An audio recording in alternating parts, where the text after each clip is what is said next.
उद्धव जी ने कहा, कमल नयन श्री कृष्ण, आप सर्वशक्तिमान हैं। आपकी आज्ञा ही वेद है।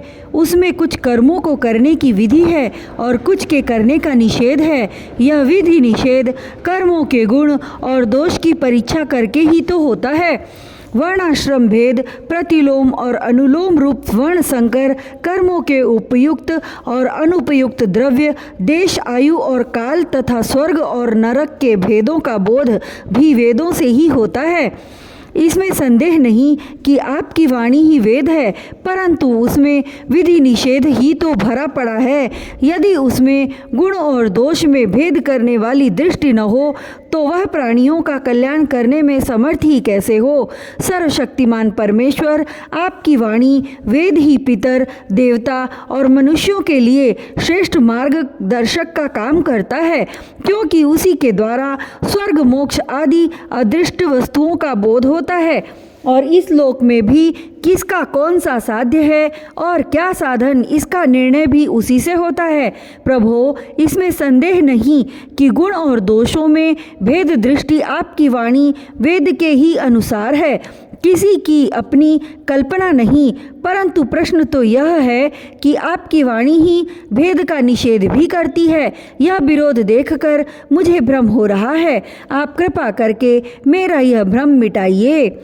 भगवान श्री कृष्ण ने कहा, प्रिय उद्धव, मैंने ही वेदों में एवं अन्यत्र भी मनुष्यों का कल्याण करने के लिए अधिकार भेद से 3 प्रकार के योगों का उपदेश किया है। वे हैं ज्ञान, कर्म और भक्ति।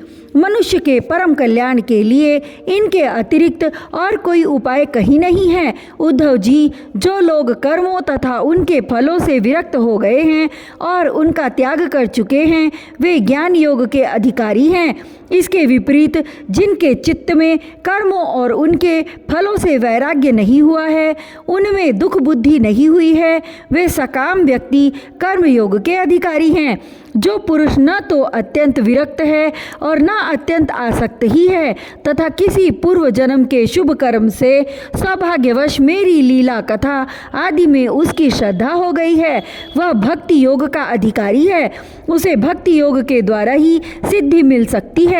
कर्म के संबंध में जितने भी विधि निषेध हैं, उनके अनुसार तभी तक कर्म करना चाहिए जब तक कर्म में जगत और उससे प्राप्त होने वाले स्वर्गादि सुखों से वैराग्य न हो जाए, अथवा जब तक मेरी लीला कथा के श्रवण कीर्तन आदि में श्रद्धा न हो जाए। उद्धव, इस प्रकार अपने वर्ण और आश्रम के अनुकूल धर्म में स्थित रहकर यज्ञों के द्वारा बिना किसी आशा और कामना के मेरी आराधना करता रहे और निषिद्ध कर्मों से दूर रहकर केवल विहित कर्मों का ही आचरण करे, तो उसे स्वर्ग या नरक में नहीं जाना पड़ता। अपने धर्म में निष्ठा रखने वाला पुरुष इस शरीर में रहते रहते ही निषिद्ध कर्म का परित्याग कर देता है और राग आदि मलों से भी मुक्त पवित्र हो जाता है। इसी से अनायास ही उसे आत्म साक्षात्कार रूप विशुद्ध तत्व ज्ञान अथवा द्रुत चित्त होने पर मेरी भक्ति प्राप्त होती है।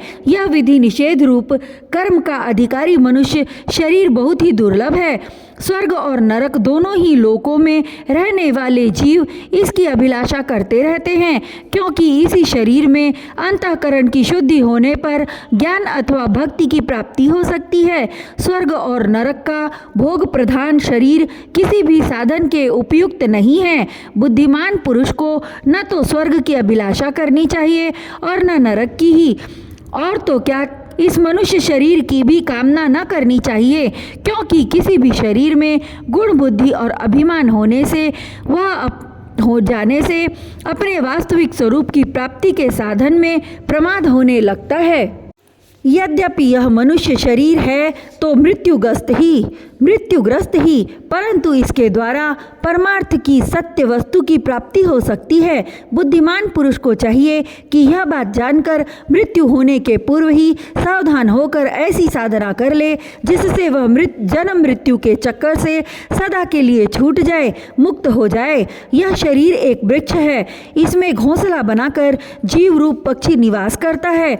इसे यमराज के दूत प्रतिक्षण काट रहे हैं। जैसे पक्षी कटते हुए वृक्ष को छोड़कर उड़ जाता है, वैसे ही अनासक्त जीव भी इस शरीर को छोड़कर मोक्ष का भागी बन जाता है, परंतु आसक्त जीव दुख ही भोगता रहता है।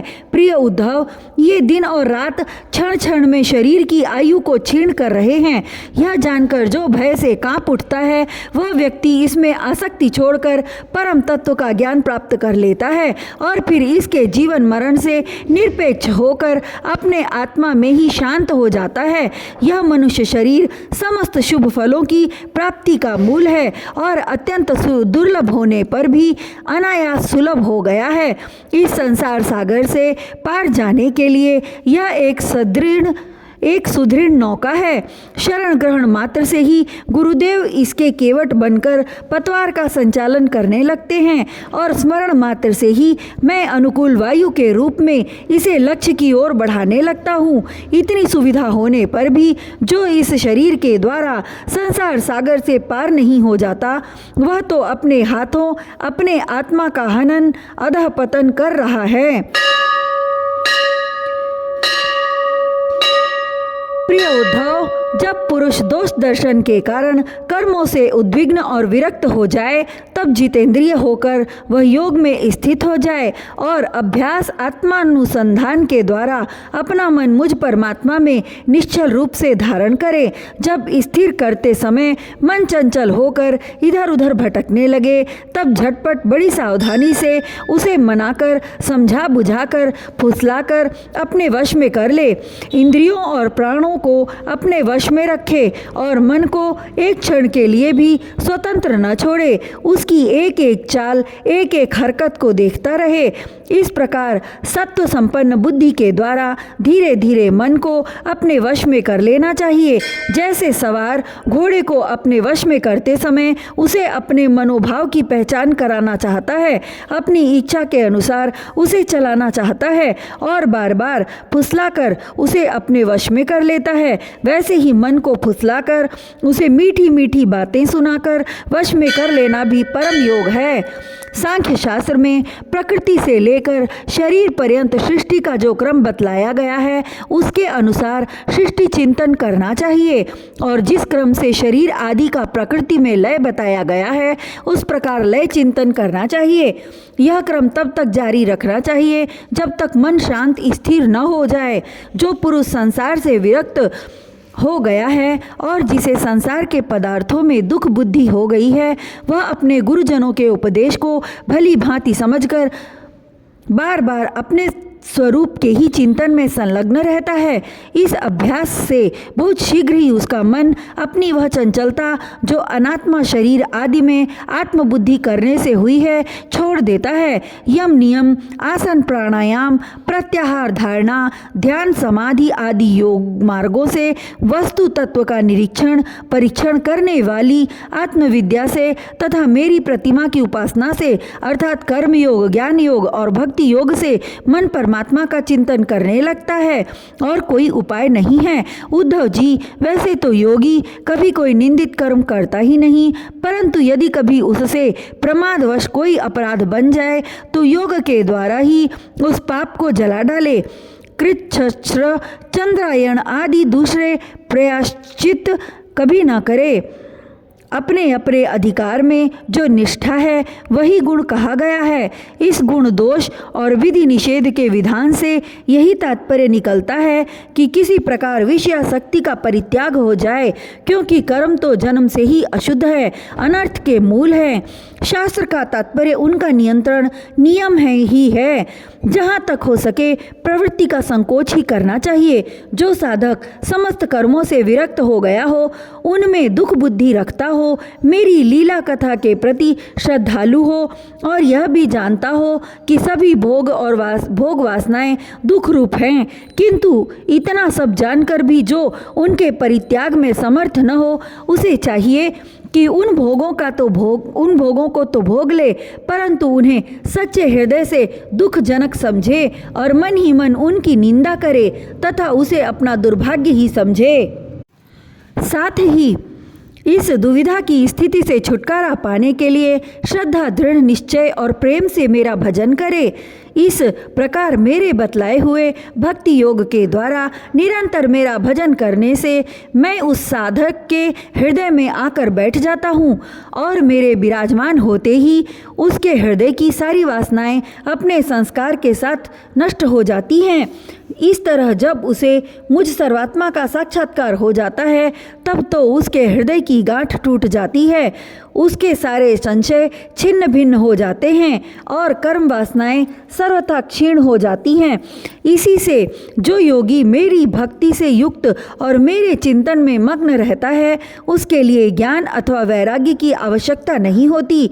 उसका कल्याण तो प्रायः मेरी भक्ति द्वारा ही हो जाता है।